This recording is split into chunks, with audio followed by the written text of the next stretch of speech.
And we're live. Hey, what's up, everybody? Hey, folks. Welcome. It's another mentor session. It's another office hours. This is the original mentor session. I'm your host, Adam Maness. I'm the creative director here at Open Studio, and we are here to answer any questions. You know what an office hours is? It's just the office is open. And if you have any questions, you can ask a couple of different ways. You can hit me up in the chat. You could also, as Randy here has done, you can raise your hand. There's a little reactions button at the bottom of your Zoom window.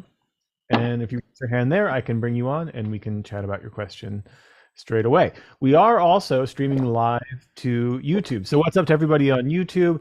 These are our weekly sessions with all of our Open Studio members. You know, we have a couple of different memberships. We have Open Studio Pro, which is a membership which we meet live a few times a day, like several times a day sometimes, pretty much every day of the week, but Sunday.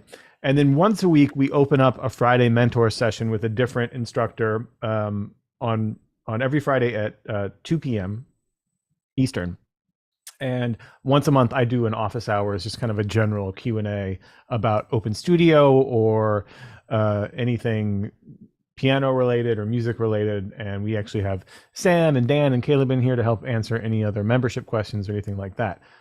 So if you're tuning in on YouTube and are interested in joining Open Studio, be sure to check the description and sign up to unlock some amazing new member savings. Right there in the description of the YouTube video, if you're interested in becoming an Open Studio member and coming to these on the regular. We've got some cool stuff lined up. And for, speaking of cool stuff, for our Open Studio members, and actually, Sam, if you want to put this in the chat in the YouTube, I'll put this here in the chat in the Zoom. Chris Park's first Open Studio course called Barry Harris's Scales of Chords is available on your dashboard today. And there's the link to it right there. So don't run away from this mentor session, though. Wait till we're done. But as soon as we're done, run as fast as you can. It's an excellent course. Chris, of course, was a mentee of Barry Harris's for decades and is, I think, probably the biggest expert on Barry's teachings. So we are honored to have Chris here, and he crushed this course. I mean, it has everything of those scales of chords, the four main scales of chords, and Chris's take on it, and how to practice it, and full notation. It's really one of a kind anywhere. So.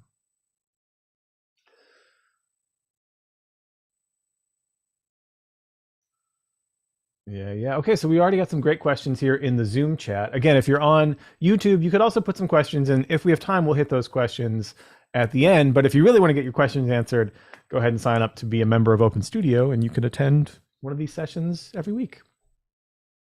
Not to mention, get your hands on some great courses like the new Barry Harris's Scales of Chords course from Chris Parks, as well as if you become an Open Studio Pro member, you get live classes every day. So, all right, let's get to it. We'll start with Randy. Hey, Randy. How's it going? Fine. Can you hear me? I can hear you. Okay. Hey, my question is this. I have a problem soloing on descending dominant chords. For example, like There's No Greater Love and Bye Bye Blackbird. I tend to kind of run out of idea because the chords are moving so fast. Like in Freddie the Freeloader, they move slowly, so you can. But in There's No Greater Love and Bye Bye Blackbird, the chords are moving, and I have a problem soloing over that. Yeah. And also, so, no. You can go ahead. No, so this is a very common problem because a dominant chord has a very specific function 99% of the time. Right? If you have a dominant chord like, a F7 from Bye Bye Blackbird or whatever, it's almost always wanting to pull to B flat, right? So when you start descending these dominant chords in half steps, if you think about monk tunes that run up and down in half steps, it doesn't serve the same function as like a 5/1 cadence would, where it just so beautifully resolves onto itself. So the way that most players handle this, especially, it's a great place to start, is by using some kind of of shape or system. So the way that you might start on this is actually a very simple arpeggio, Randy. You could start, like, say, if we have C7, B7, B flat 7, and A7, right? Start by using an arpeggio from the fifth. So for the C7, you can use that G minor arpeggio, right? And then for the B7, you use the F sharp minor arpeggio. For the B flat 7, the F minor arpeggio, and the A7, the E minor arpeggio. So you don't actually have to you don't have to do as much as you think you can do. Let the music help guide what you want to do. This is begging for some kind of theme to happen. So that kind of thing. That's just that shape moved down, right? That's perfectly okay to just use that natural movement of the half-step descending system as a way to just do the same thing in half steps moving down. So I would start there. So, and that, like I said, that arpeggio starting on the fifth of these, so on a C7 and G minor. You could also just do a C7 chord. You could break it up however you want, but use what's there. You know, the tune, you don't always have to make something from the tune. Let the tune bring out the music in you. It's begging for a half step, you know, some kind of half step system. I just saw Nari Soul called this something, I forget what it is, but even that, even just like a two-note melody, use it to its advantage. Use that half step system to its advantage. As long as the rhythm is strong and the idea is good, you can be simple. Simpler the better. Okay. Hey, I have another short question, if I may. Yeah. Over like rhythm changes in any chord. Now, most rhythm changes are over a B flat. But now, what scales? Because I tend to solo over the tonal scale, and then G pentatonic, and those are the two scales that I use. On a rhythm changes? In B flat? Yeah. And rhythm change in B flat, I tend to solo over the G pentatonic and just the B flat major scale. Mm-hmm. So really, rhythm changes is a perfect example of something that's just a bunch of tension and release. It's really just all, like, the A sections to rhythm changes are really just all tonic, right? It's just like a tonic, and then the second half you go to the four. But all of this, all the different ways that you get around are just ways to get back to the tonic, right? Ways to cast yourself away from the tonic and bring yourself back. I would suggest, Randy, if you are an Open Studio member, there's a course I have called Hearing Great Harmony, and we deal with things like secondary dominance and diatonic seventh chords. And when you deal with those, you learn how to create that tension. So when we're going to like the two chord, you know, there's a million ways to get to a two chord, infinite ways to get anywhere. But, you know, using something like a G7 chord is a common way to do it, or maybe a B diminished is something you might see. Or a D flat diminished. But these are just different ways to get to really the key of B flat. So it's really about practicing very basic tension and release. The first thing that you can do is just practice outlining the chords, right? So just practice outlining a B flat major, and then a bar of F7, and then a B flat. You know, something like that to help understand the principles of melodic tension and release. That's really all it is. Or you could do what you've been doing, which is to hang on that G pentatonic, which sounds great, by the way, and stay like within some kind of parameters of the B flat major scale. There's tension and release within that too, but understanding that every chord has a 5 chord, and that is the tension, and the target chord is the release. That can go a long way. I hope that helps. But also, you can do what you've been doing, you know? Yeah, thank you. Thank you, Randy. Great questions. Very thoughtful questions. Great start. I love these sessions so much. Everybody's got such great ideas. Everybody's coming at it from some different places in their playing, and have such cool sparking ideas. All right, John, you are up next. Sparking ideas. What's up, John? Hello. I have a quick question, but a comment on what you just said is he could throw the blue note in there too on the G minor with the Always. D flat. which is a way of adding a little color into the rhythm changes. My question was about the mu chord when you're going to a minor. We were talking about doing some mu chord stuff in our West Pro session just a while back. And I was just wondering if you should put the flat nine on the mu chord when you're going to a minor. You could. So if we're going to say a D minor, and we'll do the open studio mu, which I'm now calling the downward facing mu. Downward mu. So of course the open studio mu chord is not like the Steely Dan mu chord, which is this, as we know, where the second and the third have to be together. The open studio mu has the third and the bass in like a drop 2/3. So you're saying, John, could you do a flat 9 instead of the natural 9? You could. To me, this is that's a unicorn. You know, that's the diminished. That screams more of a diminished sound. It is a diminished sound. This is a C sharp diminished, you know, with that double diminished. The whole thing with the mu, in my opinion, the reason why it sounds good are those 3 whole steps together. No matter where you put them, despite what Donald Fagen says. We don't need to listen to that guy. That natural 9 to me is the real identifier.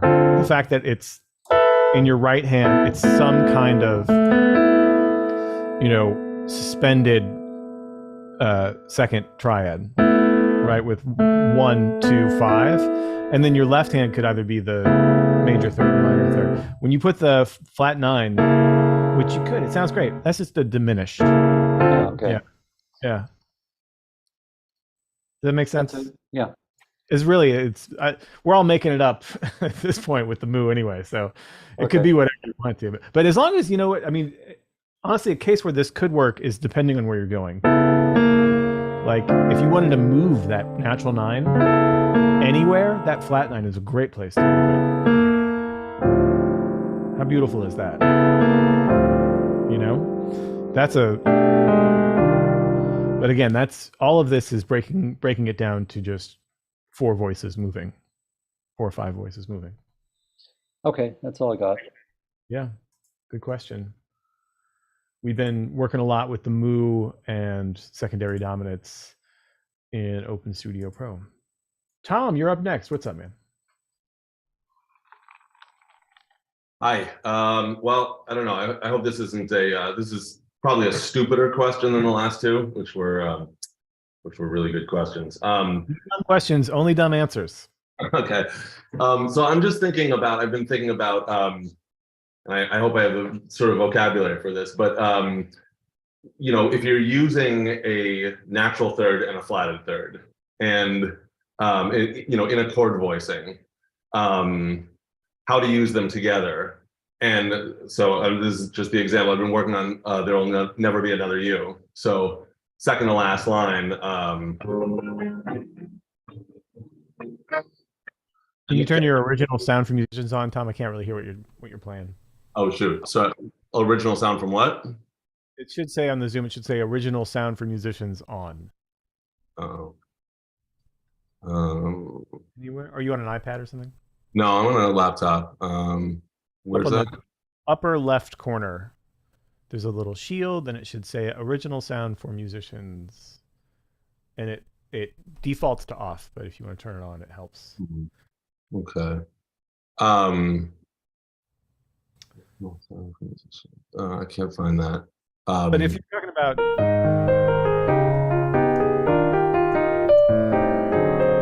that part, that yes, line? exactly that part. So specifically that G minor 7. So if it's written for me as a G minor 7, but if I have a B natural in the bass and a B flat in the right hand, sounds great, right?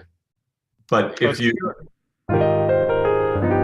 is that after the A flat on your?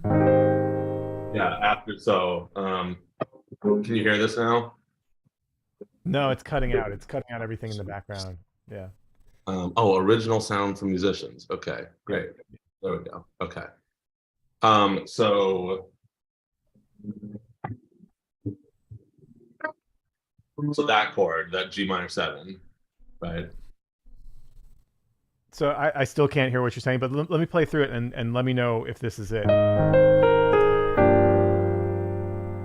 I have I'm a little further on from that.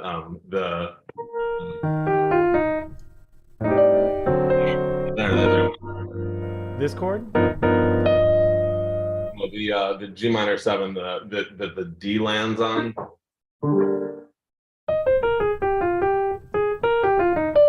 G minor 7. Oh, Yeah. okay. So Yeah, I always play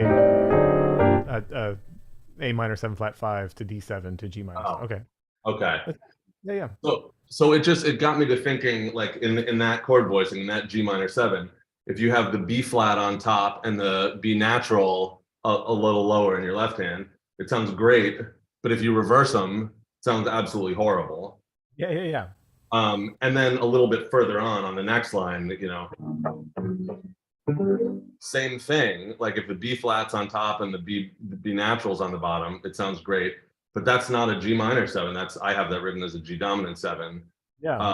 And what kind of logic governs that? Where if you're using that rub, the having the minor third on top versus the major third, it sort of always sounds good regardless of what the chord quality is. Like, how can that be true of a G dominant 7 and a G minor 7? And are there exceptions? And then it's actually, frankly, it's kind of true of the C7 right after that, where you can voice the E in the bass and the E flat in the right hand, but not vice versa. Yeah. So, because what you're talking about here with the G dominant 7, if you look at my screen here and you have this chord, say, we'll just do 4 notes, right? So I have G as the root, and then I have the third B natural, the 7th F natural, and then that A sharp really on top. So this is a G dominant chord with a sharp 9, right? And this is a dissonant interval. That's a major 7th, but it's not that dissonant. And a dominant chord is the most malleable chord, besides maybe a diminished chord, which is in the same family as dominants. Dominant chords have a lot that we can change about them. In fact, we talk about this all the time. We were just talking about secondary dominants and how there's really, you can replace any dominant with so much, so many different kinds of substitutions. Likewise, dominants are the ones that we add the most, altered extensions to. We can really mess with them. All they need to be is tense. And so what you're hearing here is instead of playing a minor chord, you've substituted that for a dominant, which is, of course, very malleable, can be used in almost any situation, really. You can make it work as long as you want it to be tense. And that B flat or A sharp on top, that's the sharp 9. That's a very tense extension that you're putting on there. Now, when you inverse those two, now you have a G minor chord with a major third. This interval itself, the minor 9, notoriously is one of the most dissonant pitches that you could ever get. That's why when we do things like 3 chords around here at Open Studio, like an E minor 7 in the key of C, in the key of C, the 9th on an E minor 7 is F natural. It sounds awful because of that, right? Well, because of this, right? That minor 9 interval, it's really, really difficult, especially on a minor chord. A minor chord is not as forgiving for altered extensions as a dominant chord is. So when you have that B natural on the bottom, you got a G7 chord, very forgiving. You could put a bunch of, it doesn't even matter, honestly. It just needs to be tense. And as long as the melody is locked in, right? Here's a G flat triad on top of a G7. Sounds good to me because you're going somewhere, right? But if you do the same thing on a minor, which has much more of an inside feel, and let's say we put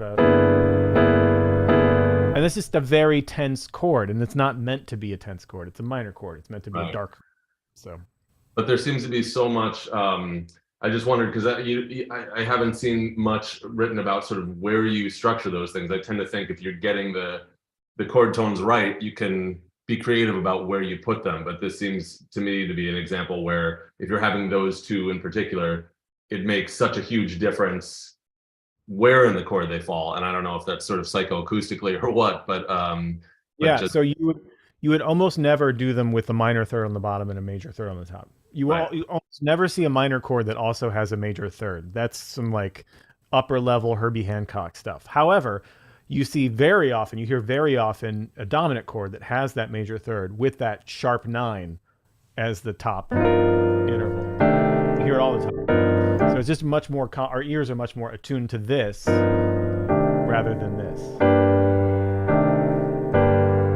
You know what I mean? Yeah. Yeah. Both are tense, but our ears are used to this. And by the way, when this chord came out, when it was dropped, when it started to gain popularity in the early 20th century, people thought it was the devil. People thought this chord was, writers wrote about it's the end of Western civilization that chord is now happening. So it wasn't without controversy. They were right, but not because of the chord. But it's a great question, Tom. But also context matters. You're putting it in a place where things are kind of moving too, so you can get away with a lot more too if you want. Right. Okay. Thanks, and thanks for helping me through the technical issues too. So. Yeah. Thanks, Tom. Great question. They've all been pretty killer questions at this point. Okay, I'm going to take some questions here in the chat. If you have a question, you can raise your hand in the reactions tab below, and you can also ask a question in the chat. Oh, we've got a lot of good discussion here. Jonathan says, I occasionally hear keep your thumbs off the black keys, but I have no idea how important it really is as a rule. Any guidance on when I should keep this idea in mind? Jonathan, fingering is really a very personal thing, and it's really, honestly too, it's kind of personal where you are on a technical journey. Vladimir Horowitz could put his thumbs on all the black keys and he'd probably make it sound good. For most of us, keeping our thumbs off the black key is a good general rule that we all break all the time when we have to. So that's kind of the main answer is you don't really, just because of the way our hands are shaped, as you can see my hand here, my thumb, I have a large thumb, by the way. I got a big banana thumb here, and it doesn't easily reach black keys. So I got to get in there deep in the key bed if I want to get in there. And I do it all the time when I have to. There's no rule that you can't.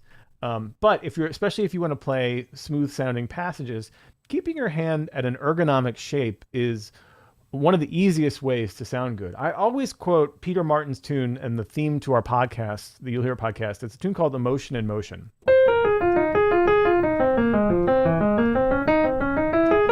Right? It's in 7, and it's got this line. It's in the key of D flat, and it's fast too.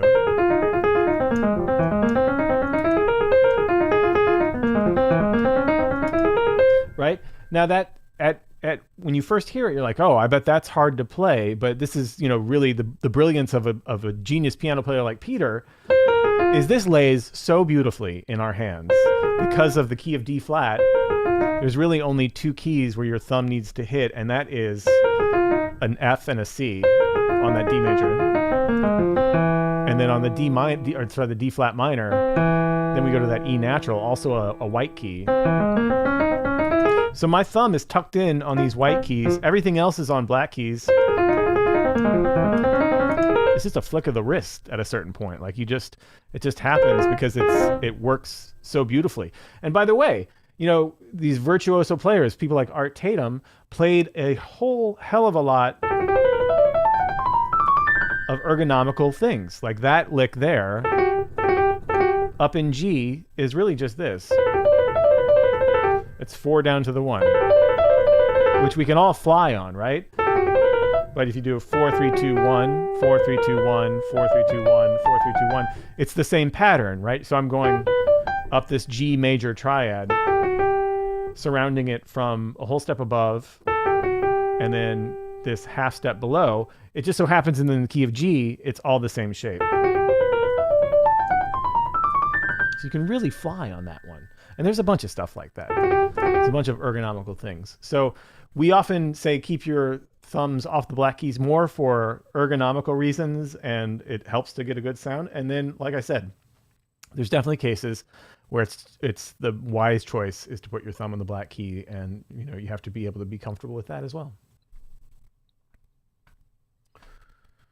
Donald says, how many hours a day did you practice when you were coming up in New York City. So I only lived in New York City for a few years, but just when I was a young musician and before I had much of obligations with family and career and teaching and things like that, and pretty much every solid musician I know spent a great deal of hours in their youth practicing. I mean, just because you could, and we were all obsessed and are really, really interested in the piano and music and learning how to do it and falling in love with records and musicians and wanting to copy that. Nobody that, I'll say this, Donald, there's no set amount of hours. You should do 8 hours a day for 10 years or whatever. But I don't know anybody who is, really playing interesting, great music that really hasn't designed their life around doing that. So if you're counting down to just, I got to get this in because I really want to watch Law and Order, you're not going to get very far. Like having the interest in just wanting to have a musical life is the biggest thing you can do is like the most important thing you can do to get better, designing your life in a way that you're doing the thing that you want to be doing. And by the way, maybe that's not music, maybe that's something else. But when you figure that out, that's, I think, unlocks a lot of, it eases a lot of burdens because you're not doing something for someone else. But if you want to get good at something, do it every day and do it as much as you are interested in doing it. If you are not interested enough to play the piano every day, piano might not be for you, and that's okay. You can find something else that you would really love to do. Nick, what's up?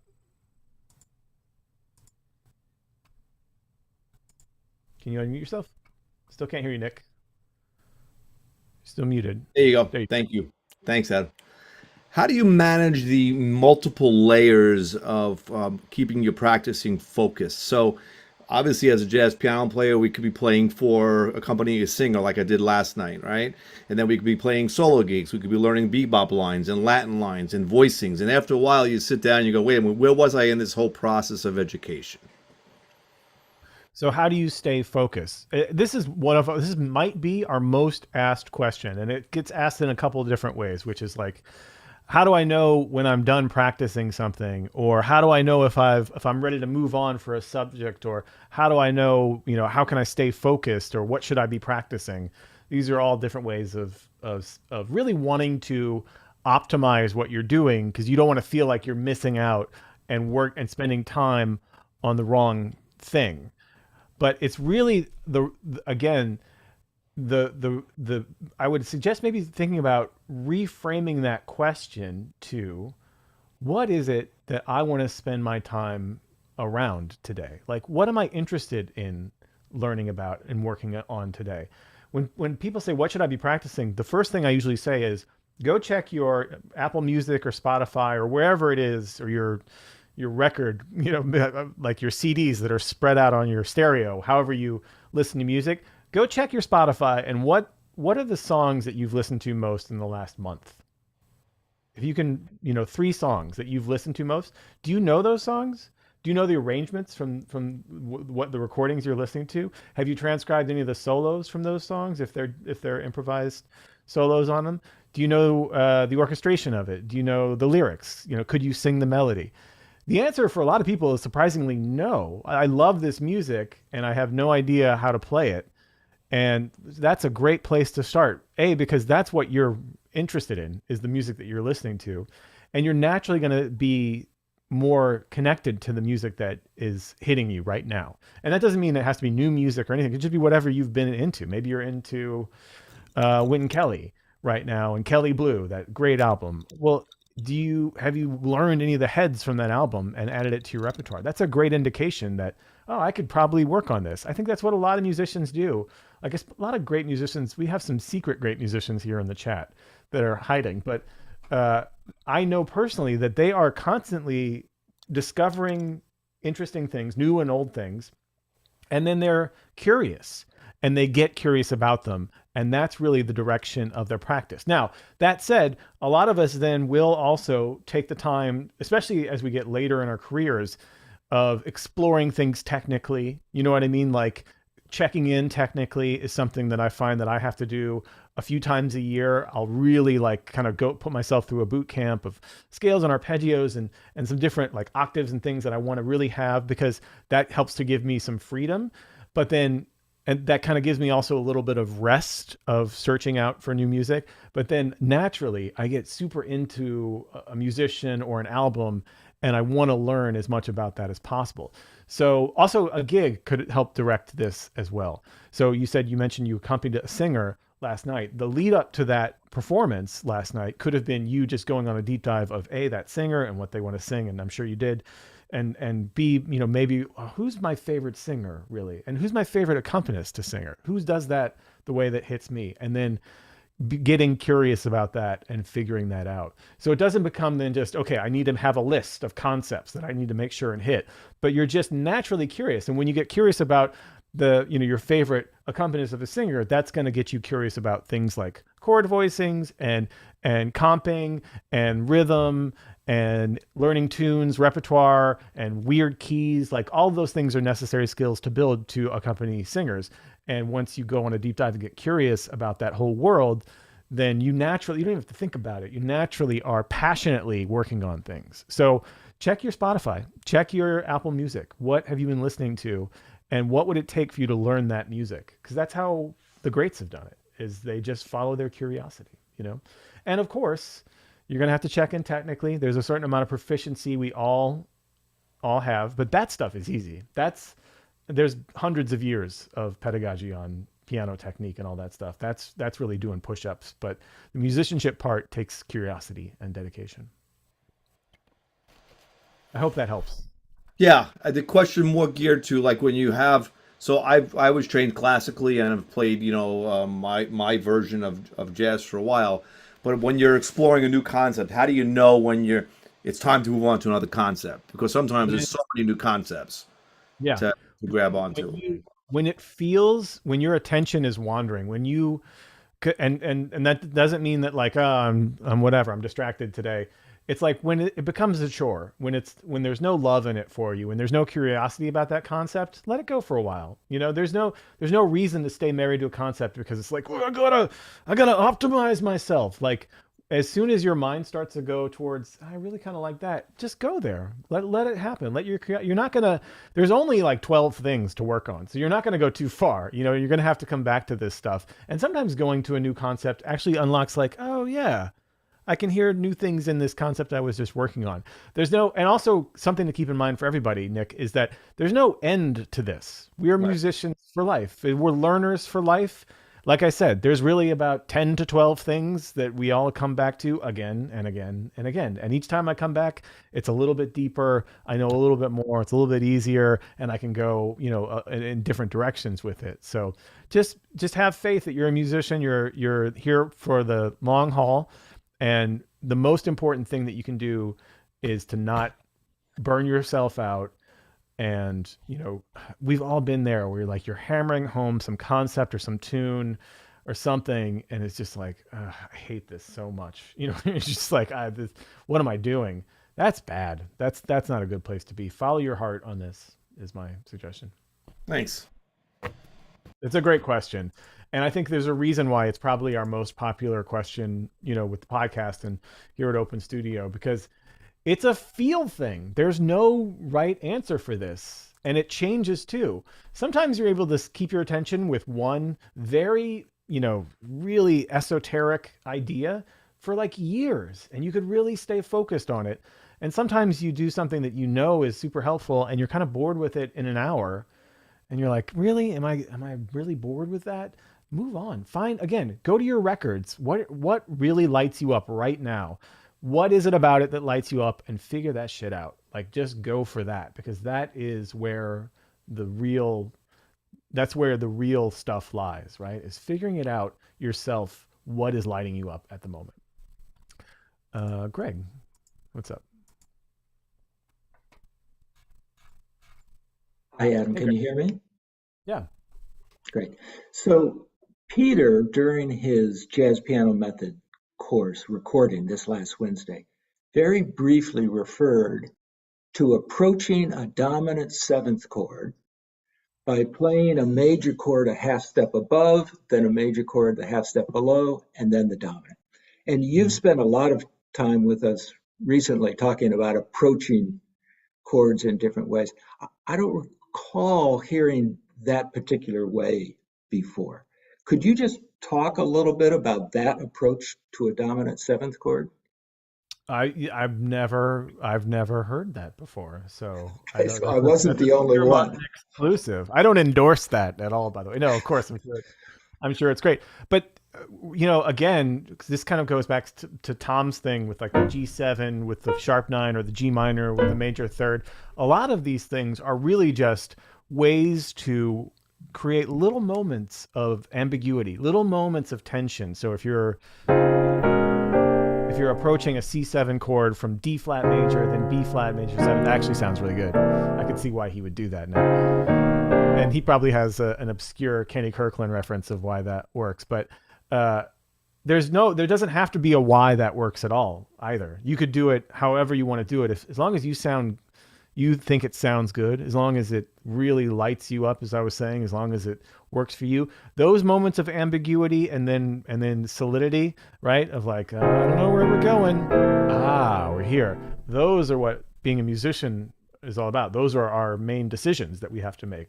And so however you get there, we talk about it in my classes with things like the Open Studio Mu chord, or with tritone subs and secondary dominants. Those are sort of the peas and carrots of how to get there.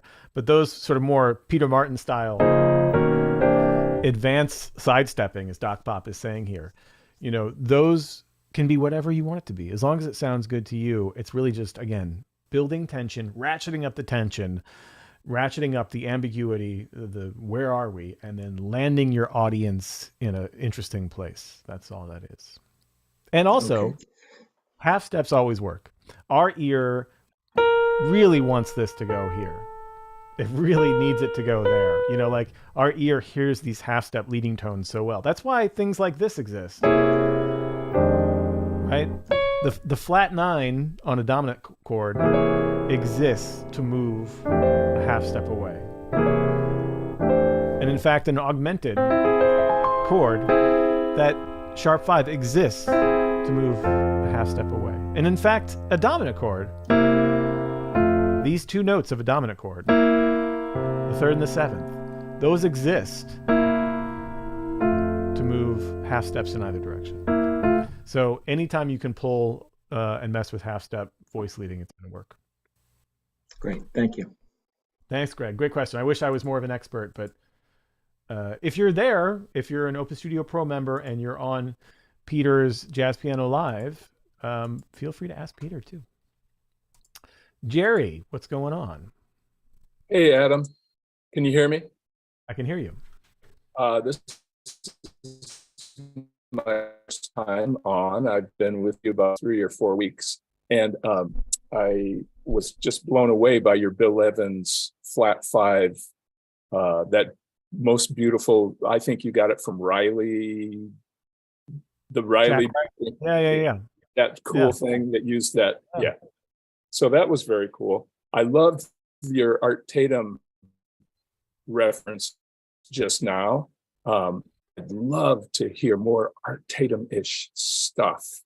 And since I've only been with you 3 or 4 weeks, I've only hunted and pecked around Open Studio. So maybe you have such a thing and I haven't found it yet. So we don't actually have a ton of stuff on Art Tatum, mostly because, as you could imagine, is not a lot. It's not a lot most of us can do with well, yeah, but whether the execution, I know what you mean though.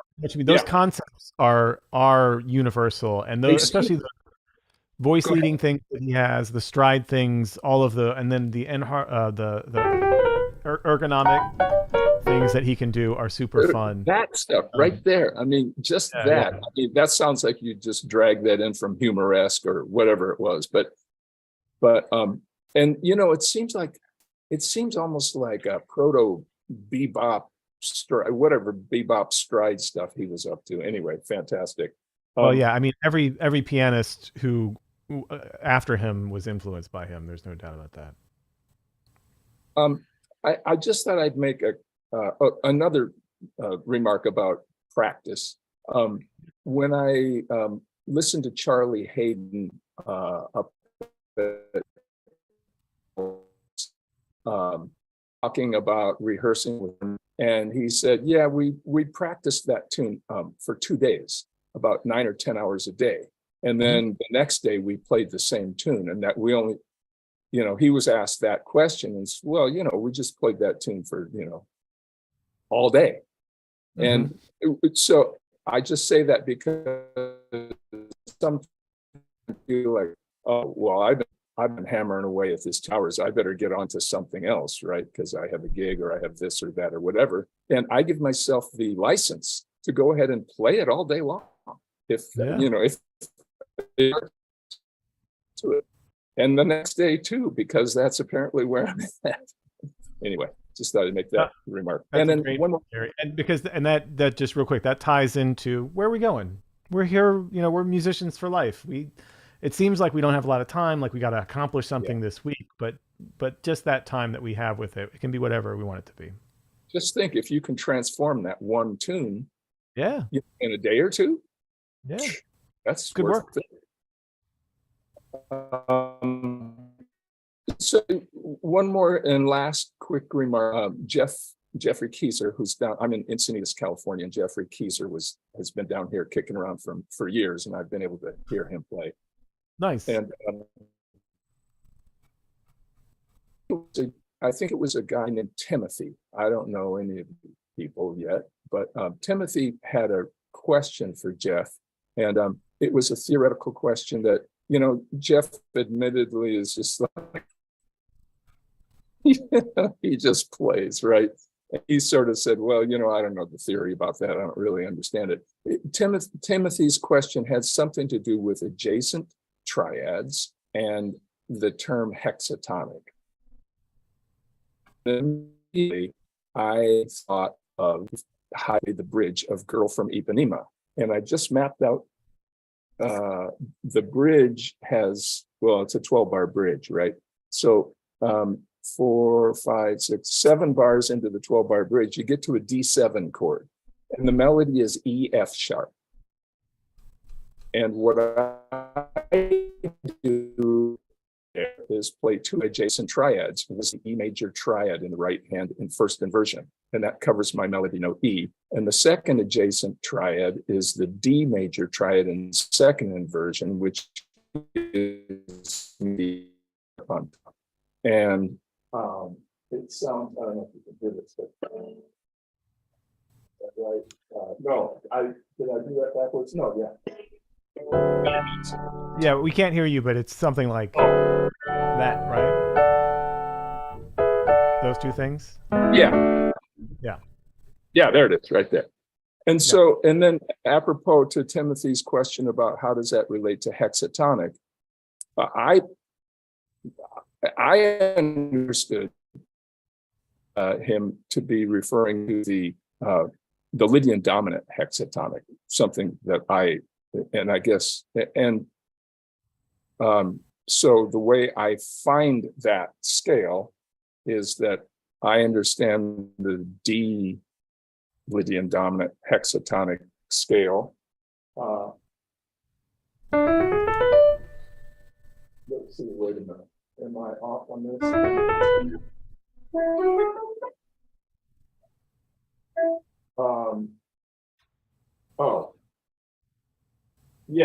Excuse me, it's the A melodic minor. Without a third on it, yeah. Just with no C.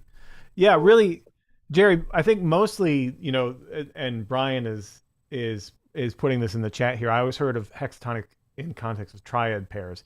And that's really what we're talking about, I think, and what Jeffrey Kieser's probably, not to speak for Jeffrey, but mostly when you're doing things like what you were rightly to do on that D7 are these 2 triad pairs that are closely together. So like on a dominant chord, where you want a Lydian sound, the triad of D and E major together sound great. Now, if you did a dominant chord where you wanted more like an altered sound, you could do the triads of B flat major and A flat major. And there's a whole series of these, of triad pairs. We actually have a course on triad pairs here at Open Studio, but that is sort of, in with the way I understand it, how the hexatonic is mostly used. It's used with the assumption that we're going to break that scale into triads and use those in different combinations.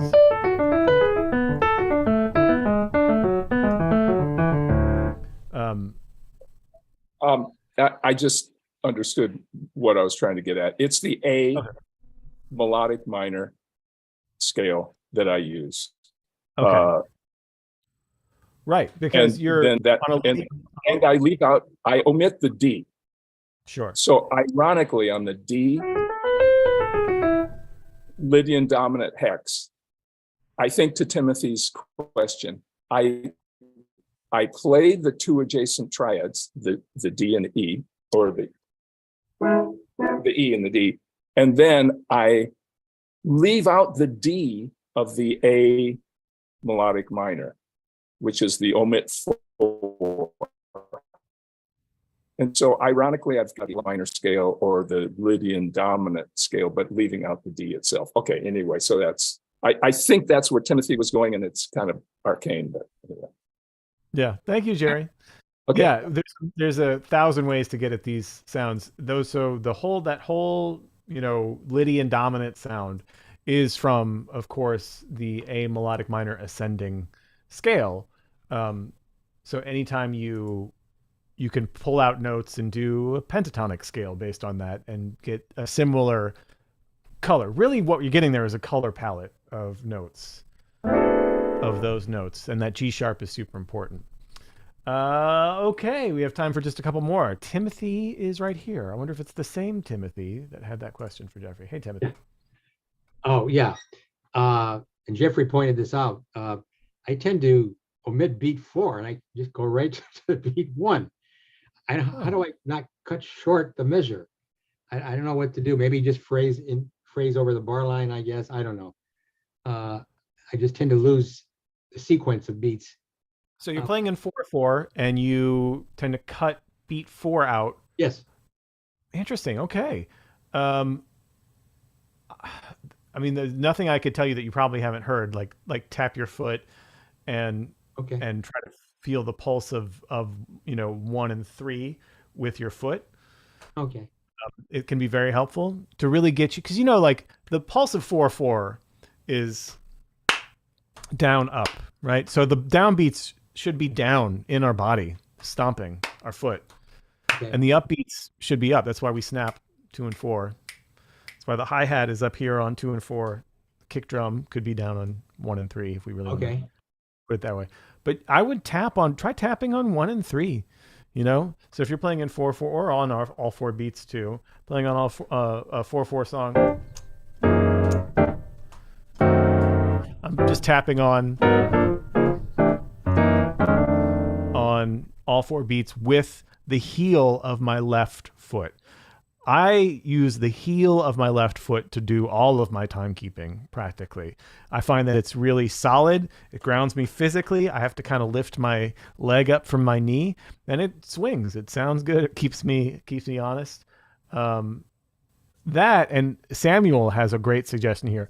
Try practicing, Timothy, with your metronome on beat 4. Oh, okay. So if I have my metronome here, I'm going to put it at 40 beats per minute. And you got to kind of take a second to figure it out. 2, 3, 4. 1, 2, 3, 4. 1, 2, 3, 4. 1, 2, 3,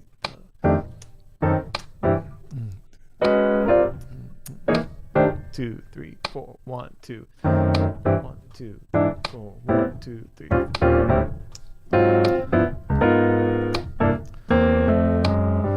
Putting it on beat 4, or really any odd beat, can be helpful for solidifying the time. Can you talk Also, I'm sorry. Don't drop beat 4. That could also. Great. So can you explain that your heel does what? 1, 2, 3, 4, and then your left foot goes 1 on 3, or what? How does this go? No, I'm just tapping my heel on all 4 beats, depending on the tempo. If it gets too Okay. fast, obviously I'm not doing that. If it's like 1, 2, 3, 4, 1, 2, 3. Yeah. Actually, this is actually very helpful. When the tempo gets up, if we're looking at like 250 and above maybe. So I'll put the metronome here on 125, and this will be 2 and 4. 1, 2, 3, 4, 1, 2. So my heel now, I'm doing 1 and 3 because I can't tap my heel 1, 2, 3, 4, 1, 2, 3, 4, 1, 2, 3, 4. I'm gonna get leg cramp, right? But I can and do tap my heel on 1 and 3 in this situation, and that helps to slow things down too, so that it doesn't. So we're not like 1, 2, 3, 4, 1. We're thinking about playing too fast. It kind of helps relax us. So depending on the tempo. Now, if we were to go down to like 1, 2, 3, 4, I'm gonna tap my heel, keep my toes down, just tapping my heel like this. Yeah. 3, 4, 1, 2, 3, 4, 1, 2, 3. And that helps to ground me. At least it helps me. Everybody's different with this. I've seen people do different things, but I think Reuben Rogers said that you might notice that people with really good time tend to use their heel to keep the time. I think Keyser might have said that too. Jeffrey Keyser might have said something similar, but I think that's true. Using your heel can help to ground your body. Because remember, rhythm is physical. Rhythm is a dance. It's not intellectual.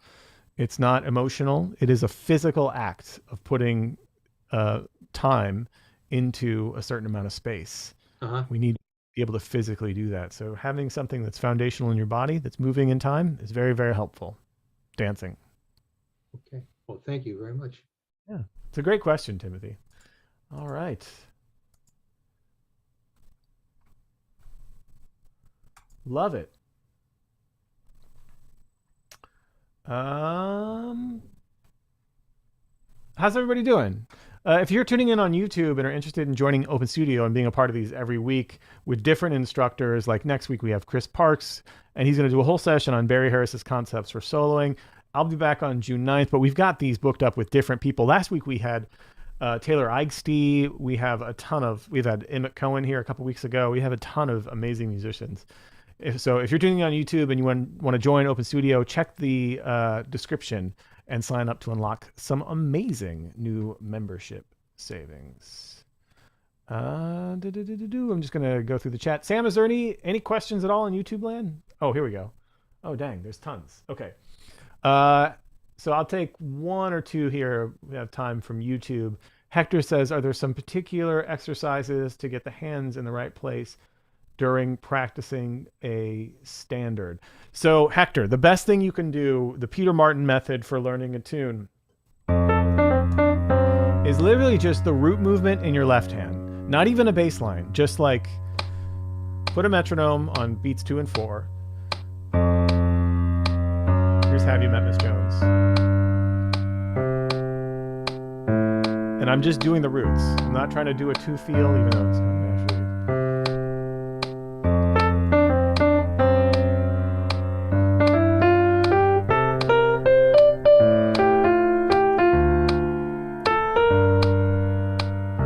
Learn the tune with just those 2 notes, with the root and with the melody. It's an incredibly simple but unbelievably game-changing way to learn tunes that even if you're an advanced player can be so handy. You have no idea how many advanced players or more advanced players that I'll ask to do this, and they can't actually do it. They can't actually just keep time with the root and then play the melody. Start there, Hector, getting that melody super solid. Melody is king always, but then right below that is the root movement. And then everything that happens in between, that's where, as pianists, that's our magic that we get to do. So you can do a ton of stuff in between there to create harmony. But starting with a strong melody and root foundation takes you, that's all. You could do a whole gig with just that, and you're going to sound pretty good, honestly, way better than trying to do too much. So that's good. Ananya says, do you know of any systems for learning voice leading? So I have all of these warm-ups, Ananya, that are about to come out here at Open Studio in my harmonic warm-up course is all about voice leading. And that is a great way to learn. Also, here at Open Studio, we just released today on your Open Studio dashboard is Chris Park's, Barry Harris's scales of chords. That is an incredibly useful way to voice lead because you're doing all of this basically tonic dominant relationships in the context of both melody and harmony, but with that 6 diminished scale. And you can do it in drop 2, you can do it in drop 3, you can do it locked hands, and taking that, it like I said, chromatic voice leading is where it's at. So the Barry Scales of Chords course that just got released today, it's not only good, it's, I think, really eye-opening for how powerful that half-step movement is in voice leading, and getting those in our hands can be so game-changing. I mean, think about what that is. The only note that's different from the major is that G sharp, but that G sharp adds chromatic tension going to the 5th and away from the 5th, which is really what the major scale is missing. So that's where I would start there. And Maximilian says, Frank, Mantooth voicings are cookie cutters, but how can you make it more spicy? Maximilian. So I have a course called Magic Voicing System, which is similar to some Mantoothian voicings, but it actually is a pentatonic based system. It is different from its origin, but it is a little spicier because you can take similar voicings that you might see in the Mantooth book, but it's all based on like C major pentatonic scale. Right? You skip a note. You get some really insanely good 5-note voicings. You move all of those up and down the pentatonic scale, and you get that for C, A minor 7, F major 7, D 7 sus, and B flat major 7, sharp 11. Those are just insanely good for being able to like put melodies at the top of your voicings. Great for comping, great for pretty much anything. Eric says, do you have any tips for singers working on accompanying themselves? So yeah, 2-field bass line or just the root movement, and then just the 3rd and the 7th in your right hand. So left hand, just do the bass line to accompany yourself, and then start with the 3rd and the 7th in your right hand, and maybe one pretty note. So, if you were doing, again, we'll do Have You Met Miss Jones? Just keeping it really basic. Or you could do, 1, 3, 5, 7 if you want thicker voicings, but you don't often need that. Just 3rd and 7th can get you a long way. And a nice 2-feel. I'm just using 1, 5 in my, so I'm doing the root and then the 5. That's it as the bass line. It's amazing what that can get you. And then you connect the dots.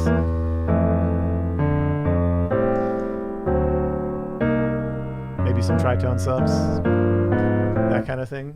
Very easy. Okay. It is 2:00.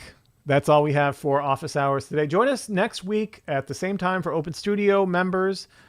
Chris Parks will be doing an entire workshop called Barry Harris's Concept for Soloing. It's a brilliant concept. Chris is the best at teaching it. If you're tuning in on YouTube or interested in joining Open Studio, be sure to check the description and sign up to unlock some amazing new member savings. If you want to check out Chris's new course, you can follow that link there in the chat. Sam, if you want to put the link to Chris's new course in the chat and YouTube so people can check it out if they want to become members, they can get that way as well. Thank you, everybody. Thanks, Greg. Thanks to everybody who asked really, really thoughtful questions. They were just all bangers today. Really, really appreciate it. Cool.